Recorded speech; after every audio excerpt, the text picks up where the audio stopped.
매년 3,000개의 교회가 문을 닫는다고 합니다. 굉장히 3,000개 이상이 닫는다 그래요. 예전에는 1년에 3,000개 이상이 교회가 세워졌는데 지금은 이제 그 반대 역현상이 일어나서 이제 한국에 3,000개의 교회가 문을 닫는다고 합니다. 미국 같은 경우는 약 4,000개에서 5,000개가 미국은 문을 닫는다고 합니다. 참으로 교회가 문을 닫는다는 게 얼마나 서글픈 소식입니까? 교회가 더 많이 오픈을 해서 죽어가는 영혼들을 살리는 그런 참 좋은 노아의 방주 같은 그런 역할을 해야 되는데 오히려 그런 교회들이 자꾸 문을 닫고 사라진다는 건 참 섭섭한 서글픈 현실인 것 같습니다. 이렇게 많은 교회들이 문을 닫게 되니까 자연스럽게 생각하게 되는 게 그렇다면 과연 그렇게 문 닫는 교회들은 어떤 공통점을 가지고 있는가 이런 데서 이제 연구하는 분들이 계세요. 그래서 그런 분들이 이제 문을 자꾸 닫는 교회들을 중심으로 해서 이제 서치를 해봤어요. 그 조사를 쭉 해봤더니 이제 다는 아니에요. 그러나 거기서 보편적으로 보이는 현상이 12가지 현상이 나타났습니다. 공통적인 현상. 근데 그 12가지를 다 여러분들이 소개해드리지 않고요. 그 중에 하나가 어떤 거였냐면 교회 성도들이 그 교회를 가면 그 교회 성도들의 얼굴에 웃음이 없다는 겁니다. 굉장히 교회가 어둡고 전체적인 분위기가 어둡고 교회 성도들의 표정이 무뚝뚝하다는 거예요. 그런 교회가 문을 닫더라 이런 것들이 있습니다. 물론 그렇지 않은 교회들도 있죠. 막 웃고 굉장히 재밌는 교회가 있는데도 어떻게 사탄의 그 강력한 공격에 의해서 문 닫을 수도 있죠. 근데 보편적으로 그런 현상들이 이렇게 일어나는 것 같습니다. 그런 면에서 우리 교회, 우리 북부예배장로에 문 닫지 않도록 하기 위해서 오늘 한번 웃겠습니다. 3,000개의 교회가 문 닫는데 우리 교회는 문을 닫지 않고 여전히 복음을 전파하는 교회가 되기 위해서 한번 웃었으면 좋겠습니다. 이미 여러분들 웃으셨는데 그 웃는 것에 의해서 이제 우리 교회는 그 문을 안 닫을 것 같습니다. 그러나 또 한번 웃겠습니다. 오늘 이제 마시는 거, 컵으로 마시는 거 한 번만 더 하겠습니다. 한 번 다 하는데 두 분씩 이렇게 그 옆에 분들하고 이렇게 마주 한번 보시고 한 분은 그 잘 가득 담긴 물이 가득 담긴 잔을 딱 드십시오. 그리고 한 분은 큰 컵을 한 분 딱 드십시오. 두 분이 결정하시면 돼요. 어느 분이 따르시겠습니까? 예. 자, 이제 컵을 가지신 분들에게 좌를 가지신 분들이 이제 따르십니다. 근데 뭘 따르시냐면 그 좌에는 지금 웃음이 가득 담겨 있습니다.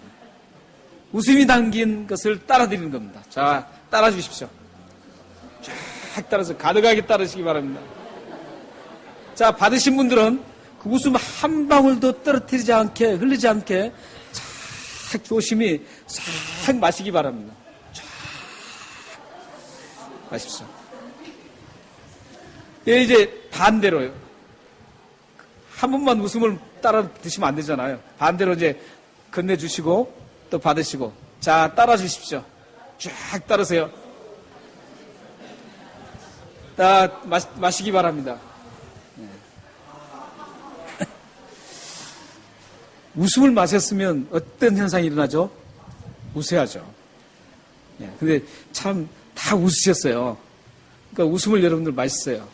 근데 여러분들이 지금 오늘 마신 그 웃음에 여러분들의 불만족스러운 삶, 걱정, 근심, 이 모든 것들을 다 날리고 이 웃음 하나로 다 끝내시길 바랍니다. 웃으면 뭐라 그랬죠? 복이 온다 그랬습니다. 성경 잠언 13장 2절 말씀에 보면 사람의 입의 열매로 인하여 복록을 누리거니와 이렇게 합니다. 그러니까 여러분들이 입가에 찡그리면 복록이 없습니다. 복이 없어요. 복을 누리지 못해요. 근데 입가에 웃음꽃이 활짝 피는 웃음을 하하하하 웃으면 그 웃음으로 인해서 여러분들이 복을 누리게 된다는 겁니다. 그러니까 오늘 여러분들 웃으셨으니까 웃음만큼 복을 누립니다. 웃으면 복이 와요. 성경에도 나옵니다. 여러분들이 항상 웃으시면 웃음만큼 복을 누릴 수가 있습니다. 여러분들 항상 웃으셔서 복을 많이 받고 일상의 그 복을 퍼뜨려지는 여러분들 되시기를 바랍니다. 오늘 시편 31편 1절 2절 말씀에 보면 복받은 사람이 나옵니다. 복받은 사람이 나오는데 이 복받은 사람의 네 가지 공통점이 나옵니다. 먼저 1절 말씀에 보면 사함을 얻는 사람. 1절 말씀에 보면은 허물의 사함을 얻는 사람이 복이 있다 그럽니다. 그리고 자신의 죄가 가려진 사람이 복이 있다 그랬습니다. 그 2절에 보면 마음에 간사한 사람이 없는 사람이 복이 있다. 그리고 여호와께 정죄를 당하지 않는 사람이 복이 있다. 그래서 네 가지 복이 나옵니다. 이렇게 네 가지를 하는 사람은 복이 있는 사람이라는 겁니다. 웃는 사람도 복이 있지만 이렇게 허물을 사함을 받는 사람은 복이 있다는 겁니다. 그리고 죄가 가리워지는 사람이 복이 있다는 거고 마음의 간사함, 이 간사라는 교활함이라는 겁니다. 교활한 것이 없으면 복이 있다는 것이죠. 그리고 여호와께 정죄를 당하지 않으면 복이 있다는 겁니다. 먼저 1절에 나오는 허물을 사함받는다. 이것은 어떤 걸 말하냐면 하나님께서 어떤 명령을 하셨어요. 명령을 하셨는데 그 허물이라는 것은 명령을 하셨는데 그 명령을 벗어나서 끝까지 자기 고집대로 하나님의 그 명령을 지키지 않는 것을 허물이라고 합니다. 비슷한 것 같지만 좀 다릅니다.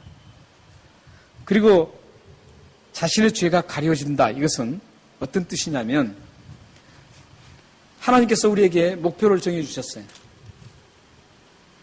참 많은 목표를 정해주셨습니다. 그 중에는 가장 큰 목표가 뭐죠? 우리는 영원토록 표대를 바라보고 가는 거죠. 그리스도라는 그 표대를 바라보고 계속 가는 겁니다.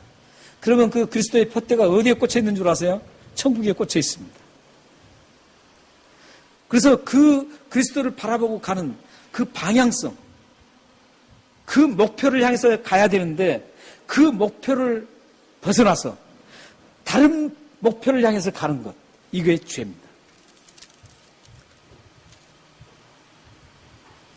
그리고 2절에 나오는 간사함, 교활함이라 그랬죠. 간사함이나 또 정죄를 당하지 않는 사람. 이것은 어떤 뜻이냐면 1절에서 이 1절을 한마디로 요약하면 이런 겁니다. 1절은 죄를 지은 사람이 그 목표를 벗어나든지 또한 하나님 명령에서 거슬려서 가는 사람이든지 죄를 지은 거죠. 그 죄를 지었던 사람이 하나님으로부터 용서를 받았어요. 그 용서를 받은 이후에 자연스럽게 맺어지는 열매가 2절 복입니다. 2절에 나온 복입니다. 죄를 용서한 사람은 그러니까 어떻게 되죠? 교활함이 사라지는 거예요. 교활함이. 그러니까 세상에서 보면 굉장히 간사하고 막 교활한 사람 보면요. 대부분 보면은 예수를 정말 모르는 사람들입니다. 죄 용서함을 받지 못한 사람들이 대부분 그렇게 사는 사람입니다. 그래서 이 죄를 용서받은 사람은 하나님부터 그 죄의 은혜로 죄를 용서받은 사람은 교활하게 행하지를 않는다는 거죠. 그게 사라져요. 그리고 정죄를 당치 않아요. 이것은 어떤 의미냐면 내가 죄인으로 그대로 죄인으로 남는 자가 아닌 하나님의 자녀로서의 삶을 살기 때문에 기쁨이 넘치고 웃음이 가득한 삶을 살아간다는 겁니다. 이게 자연스럽게 죄 용서 받으면 맺어지는 열매의 복입니다. 사랑하는 여러분들에게, 여러분들은 지금 이미 죄 용서 받으셨잖아요. 예수님 믿으시면 예수님 나를 위해서 십자가에 죽으시고 그 십자가를 믿음으로 인해서 내가 지었던 그 엄청난 죄들, 모든 죄를 십자가에서 장사 지냈기 때문에 다 용서함 받습니다. 다 용서함 받기 때문에 그걸 믿으면 여러분들은 죄를 용서받은 겁니다. 그걸 믿으시나요? 그러면 여러분들은 죄 용서를 받았어요. 그 이후의 복이 뭡니까? 간사함이 사라지는 겁니다. 교활한 그 삶의 방식, 교활한 생각, 이런 것들이 자꾸 사라지는 겁니다. 물론 우리는 연약한 죄인이기 때문에 순간적으로 그렇게 교활할 수가 있어요. 그러나 그 교활함을 그대로 두지 않고 회개하는 거죠. 그리고 이 교활함을 사라지는가 하면은 우리가 하나님의 백성이 되기 때문에, 여전히 너는 죄인이 아니기 때문에, 우리는 죄인이 아니기 때문에 하나님의 백성이기 때문에, 우리는 하나님의 백성이기 때문에, 죄가 나를 짓누르지 못하기 때문에, 자유한 자가 되었기 때문에 우리는 이제 기쁘게 즐겁게 웃으면서 살아갈 수 있다는 겁니다. 이런 복이 오늘 1절과 2절에 나온 복입니다. 여러분들이 이제 복을 받았기 때문에 앞으로 여러분들 삶을 살 때 정말 순박하게 사시기 바랍니다. 그리고 기쁨과 즐거움으로 나는 하나님의 자녀다, 자유자다, 그렇게 생각하시면서 기쁨으로 살아가시길 바랍니다. 그런데 이렇게 지금 오늘 시편 32편을 노래했던 분이 누굽니까?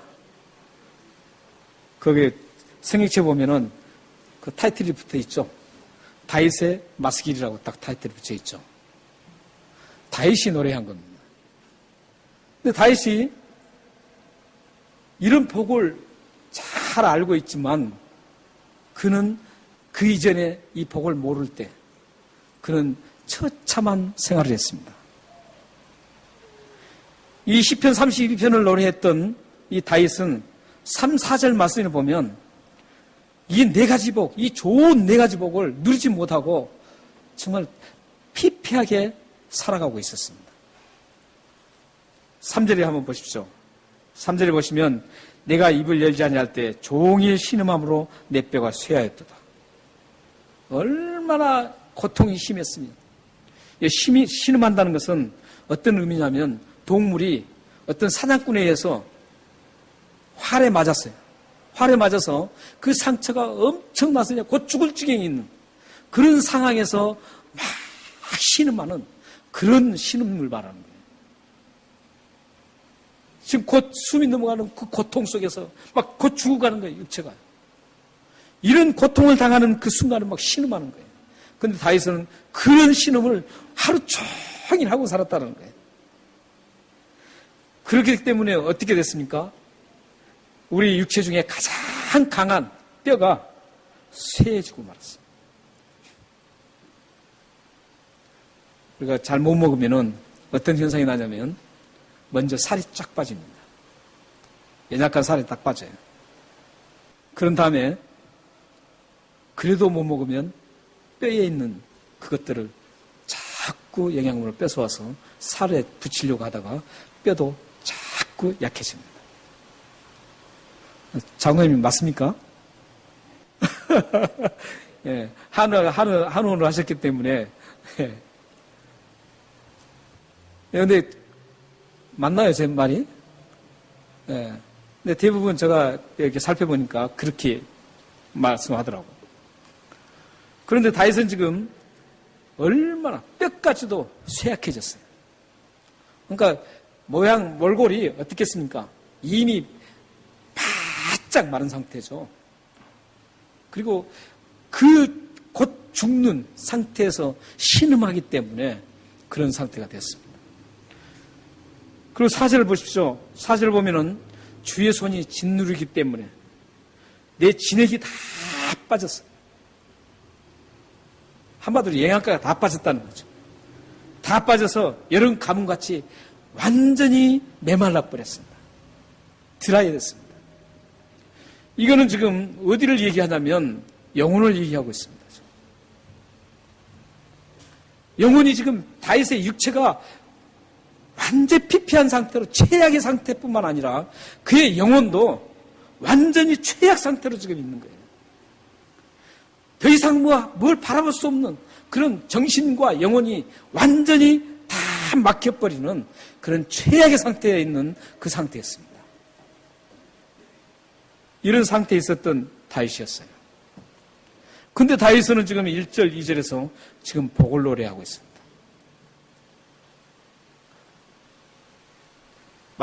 이 마스길이라는 뜻이 무슨 뜻이냐면 여기 그 뒤에 어떤 그 교훈이라고 있죠. 근데 이제 교훈을 주기 위해서 노래했던 시편입니다. 그러니까 다윗이 자신이 지금까지 경험했던 그 모든 경험을 나처럼 되지 말라고 교훈을 주기 위해서 시를 쓰고 노래했던 겁니다. 마스길이라는 뜻이 그거예요. 그렇기 때문에 이 다윗은 이제 그런 피폐하고 최악의 상태였어요. 근데 그 최악의 상태가 어떻게 해서 최악의 상태가 되었는지를 말씀에 나오고 있습니다. 오늘 말씀을 한번 보세요. 3절. 왜 다윗이 이렇게 최악의 육과 영이 최악의 상태로 그렇게 피폐하게 되었는가? 그걸 3절에 나옵니다. 3절에 보면 내가 입을 열지 아니할 때 입을 열지 않아서 그랬어요. 여기서 입을 열지 않았다는 뜻이 무슨 뜻일까요? 그냥 사람들하고 대화하려고 그러는데 대화하기도 싫어. 입을 꽉 다문 거 그런 뜻일까요? 아닙니다. 여기서 입을 열지 않았다는 것은 자신의 죄악을 알면서도 하나님 앞에 자백하지 않는 것을 입을 열지 않았다는 겁니다. 자신의 죄가 지금 엄청났어요. 밧세바 사건을 통해서. 밧세바의 남편 우리아까지 다 죽였어요. 그런 상태에서 자기 혼자서 그걸 다 하나님 모르실 거라고 생각하는 거죠. 그러나 하나님 음성이 계속 들리는 거예요. 그러나 그 강팍한 마음을 가지고 고집스럽게 그것을 끝까지 그걸 입을 열지 않고 있는 거예요. 끝까지 입을 열지 않고 있습니다. 그러니까 여기 입을 열지 않는 것은 단순히 내가 말을 하지 않았다 이런 뜻이 아니에요. 자신이 지은 죄를 알고 있으면서도 고백하지 않고 완고하게 버틴다는 그런 의미를 가지고 있습니다. 회개를 촉구하는 하나님의 그 음성에 들으면서도 외면하고 버티는 겁니다. 그의 마음속에는 계속 하나님께서 회개하라는 그 심금이 울렸습니다. 나단 선지자가 나타나서 그래도 안 되니까 나단 선지자를 동원해서 거기서 회개하게 만듭니다. 그러기 전까지는 이 다윗이 계속적으로 고집스럽게 완고하게 지금 버티고 있었어요. 그 죄를 지은 걸 알면서 하나님이 그 음성을 들려준 데도 불구하고 그걸 차단하고 다윗이 그렇게 회개를 촉구하는 하나님의 음성을 계속적으로 외면하고 버틸수록 그의 영혼과 육체는 더욱더 처참한 상태로 나락에 빠지고 있었습니다. 그런데 다윗이 입을 열기 시작했습니다. 그 입을 연 것은 나단 선지자를 통해서 열었습니다. 그가 입을 열 때 죄악을 숨기지 않고 이제 하나님 앞에 모든 것을 다 자백했더니 놀랍게도 한순간에 복의 사람으로 바뀌어졌습니다. 다윗이 진실한 회개를 했을 때 1절, 2절 말씀의 복을 누리게 되었다는 겁니다.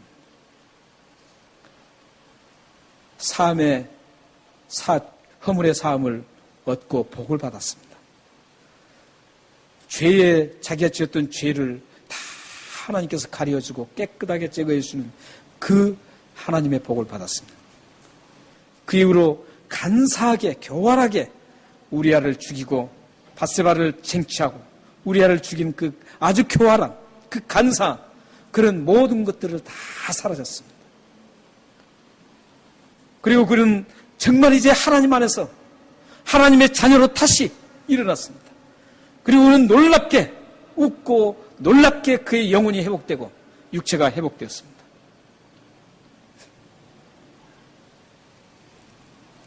이렇게 다윗이 회개를 했을 때 이런 엄청난 이불을 열었을 때 엄청난 하나님의 축복을 누리게 되었습니다. 다윗이 회개했을 때 어떻게 회개했을까요? 그냥 하나님, 예, 저 잘못했어요. 이렇게 했을까요? 아닙니다. 시편 6편 6절에 다윗이 어떻게 회개했는가를 잘 보여주고 있습니다. 한번 읽어보겠습니다.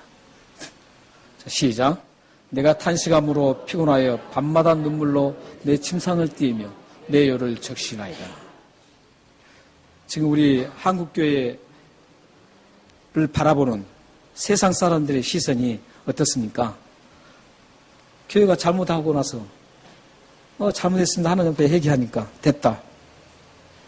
그리고 또 다시 하고 이렇다고 지금 세상 사람들이 우리 교회를 지금 그 질책을 하고 있죠. 근데 다윗은 지금 탄식을 했습니다. 만약에 저렇게 회개를 한다면 다시 돌아가지 않죠. 얼마나 울었는지 침상이 뜰 만큼 눈물을 흘렸습니다. 자기가 깔고 자는 그 요가 촉촉하게 젖은 만큼 눈물을 흘렸습니다. 사실 눈물을 아무리 흘려도 그렇게 되겠어요? 얼마만큼 처절하게 몸부림치면서 그가 회개를 했으면 저렇게 표현을 했을까요? 다윗은 단순히 자기가 지었던 그 죄를 하나님 저 잘못했어요. 앞으로 안 그럴게요. 이런 수준이 아니었습니다. 회개는 그런 수준이 아니에요. 회개는 내 겉옷을 찍는, 겉으로 드러나는 옷을 찍는 그런 작업이 아니에요. 요엘서에 있는 말씀처럼 요엘서 보면은 요엘서 2장 2절, 12장 13절 말씀. 저기 보시면요. 너희는 옷을 찢지 말고 마음을 찢으라는 거예요. 옷을 찢는 행위는 뭐예요? 이스라엘 그 외식하는 사람들이 제에 앉아서 말이죠. 사람들 보니까 막 옷을 찢으면서 말이죠. 그냥 회개하는 것처럼 겉으로 보이는 거예요. 그러나 그들의 마음은 찢질 않았어요. 하나님이 회개를 요구하는 것은 겉으로 사람이 보기에 저 사람은 울면서 기도하고 회개하는구나. 이게 아니에요. 내 마음에 지었던 그 죄악을 갈기갈기 찢으면서 하나님 내가 잘못했습니다. 처참하게 막 자기 마음을 찢는 거예요. 이 마음을 찢는다는 건 어떤 건 줄 아세요? 하트가 뭐예요? 생명이에요. 생명을 걸고 내 목숨을 걸고 회개를 했던 거예요. 목숨을 걸고 회개하면서 다윗이 회개했던 겁니다. 그럴 때 복 있는 사람이 되었던 겁니다. 우리는 다윗의 처절한 그 회개의 과정을 보면서 오늘 이 말씀을 보면서 오늘 말씀을 보면 5절 한번 보십시오. 5절에 이제 그가 그렇게 회개를 했어요. 회개하고 이르기를 허물을 여호와께 자복하리라 하고 주께 내 죄를 아뢰고 이제 죄를 아뢰고 죄악을 숨기지 않고 하였더니 주께서 내 죄악을 사하셨나이다. 1절 말씀 그대로 응답돼 버렸죠. 숨기지 않고 가슴을 찢으면서 생명 목숨을 걸고 회개를 했더니 하나님께서 죄를 다 사해 주셨다고. 하나님의 은혜가 넘쳤습니다. 우리는 이 과정에서 다윗의 회개하는 이 과정에서 무엇을 볼 수 있어야 되냐면 하나님은 그때 어떤 모습을 하고 계셨을까? 이걸 보셔야 돼요. 다윗이 회개하고 사함의 복을 얻고 죄가 가려지는 박을 벗고 마음에 교활한 것들이 없어지는 정죄함 하나님께서 다 지켜보면서 하나님이 어떻게 하셨을까요? 하나님이 야 저놈이 왜 저러냐 이렇게 막 찡그리고 계셨을까요? 하나님이 하하하하하 너무 좋아서 너무 기뻐서 너무 즐거워서 막 웃음을 참지 못했을 겁니다. 그 장면이 예수님의 비유에 나타납니다. 누가복음 15장에 있는 탕자의 비유라는 그 비유에 나타납니다. 하나님 아버지의 심정, 회개하는 사람을 회개할 때 하나님의 그 심정을 예수님께서 그대로 누가복음 15장에 그대로 보여주고 있습니다. 거기 보면 어떻습니까? 둘째 아들이 재산을 다 가지고 자기 재산을 가지고 갔어요. 타국으로 가서 재산을 다 탕진했습니다. 술집 가서 막 기생하고 놀아나면서 술 먹고 하다가 다 날렸어요. 가서 뭐 슬로모션도 있었으면 했겠죠. 다 날렸습니다. 날리고 이제 먹을 것이 없어서 돼지가 먹는 돼지우리에서 쥐염열매가 호주에 많습니다. 제가 호주에서 공부할 때 우리 강의실, 메인 강의실 바로 앞에가 그 2층이었는데 2층에서 이렇게 걸어서 딱 올라오면 메인 앞에가 큰 쥐염나무가 있었어요. 근데 저는 한국에서는 쥐염나무를 보지를 못했기 때문에 그 쥐염나무 열매인 줄 몰랐어요. 쥐염나무인 줄. 그런데 교수님이 저게 쥐염나무에 저기 탕자가 먹었던 나무라는 거죠.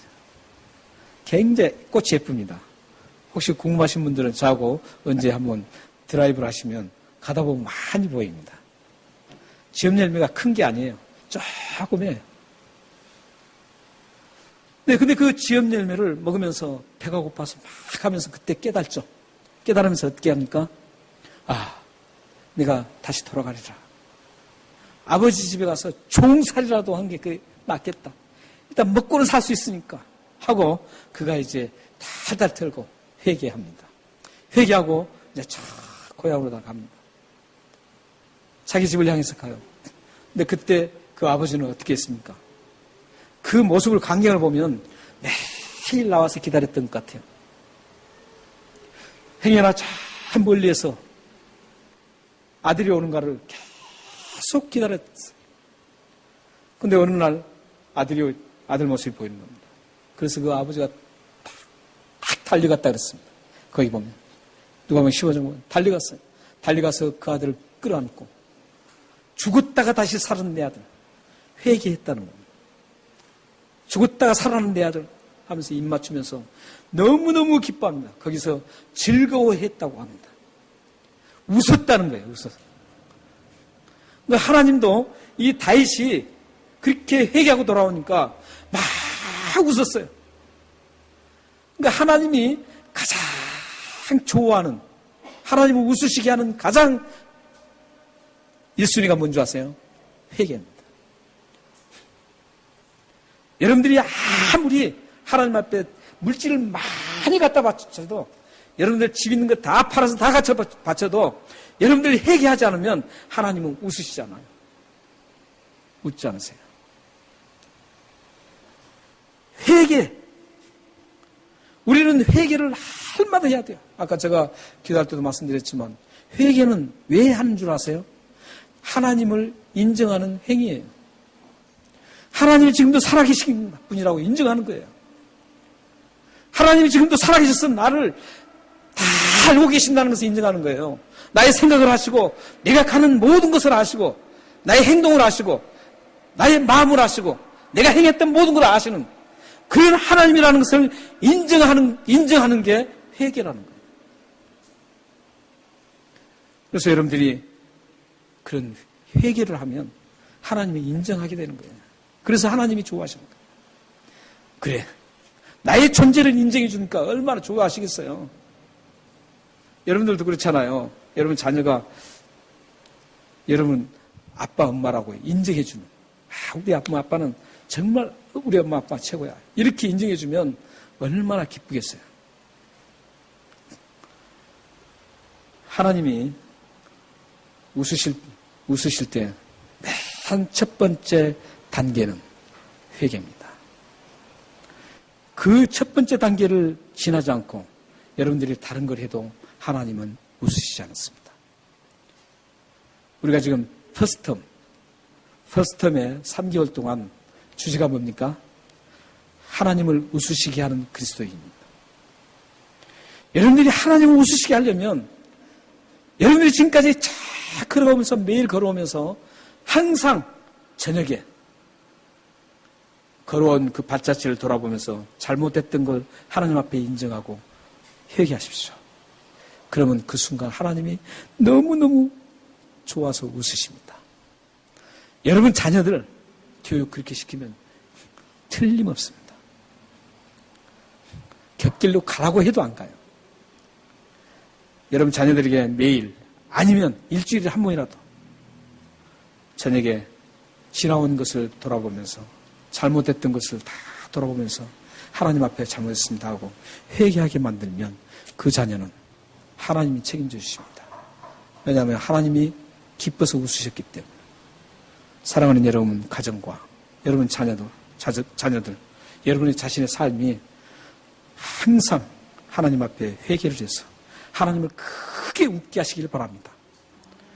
그래서 여러분 자녀와 여러분의 가정이 여러분 자신의 삶이 이 시대에 하나님의 영광을 온 세계에 드러내는 복된 삶이 되기를 주님의 이름으로 축원합니다. 기도하겠습니다.